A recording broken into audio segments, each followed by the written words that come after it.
GK kids. बुद्धिमान बंदर और मगरमच्छ। एक था घना जंगल जहां जानवर एक दूसरे के साथ बहुत प्यार से रहा करते थे।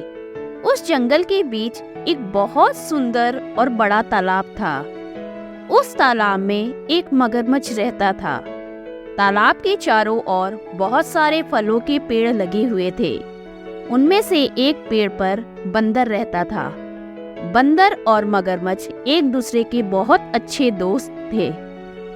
बंदर पेड़ से मीठे और स्वादिष्ट फल खाता था और साथ ही अपने दोस्त मगर को भी देता था।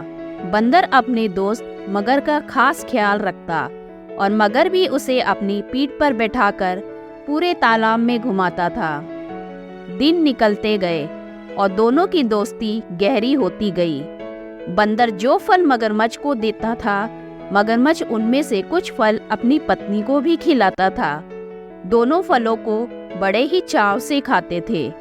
बहुत दिनों के बाद एक बार मगर की पत्नी ने कहा कि बंदर तो हमेशा ही स्वादिष्ट फल खाता रहता है।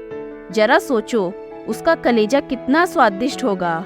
वह मगर से जिद करने लगी कि उसे बंदर का कलेजा खाना है। मगर ने उसे समझाने की कोशिश की, लेकिन उसने नहीं माना और वो मगर से रूठ गई। अब मगर को ना चाहते हुए भी हाँ बोलना पड़ा। उसने कहा कि वो दूसरे दिन बंदर को अपनी गुफा में लेकर आ जाएगा, तब उसका कलेजा खा लेना। इसके बाद मगर की पत्नी मान गई। हर दिन की तरह स्वादिष्ट फलों के साथ बंदर मगर का इंतजार करने लगा। कुछ ही देर में मगर भी आ गया और दोनों ने मिलकर फल खाए। मगरमच्छ बोला कि दोस्त, आज तुम्हारी भाभी तुमसे मिलना चाहती है। चलो, तालाब की दूसरी ओर मेरा घर है, आज वहाँ चलते हैं। बंदर झट से मान गया और उछलकर मगर की पीठ पर बैठ गया। मगर उसे लेकर अपनी गुफा की ओर बढ़ने लगा। जैसे ही दोनों तालाब के बीच पहुँचे, मगर ने कहा, मित्र, आज तुम्हारी भाभी की इच्छा है कि वो तुम्हारा कलेजा खाए।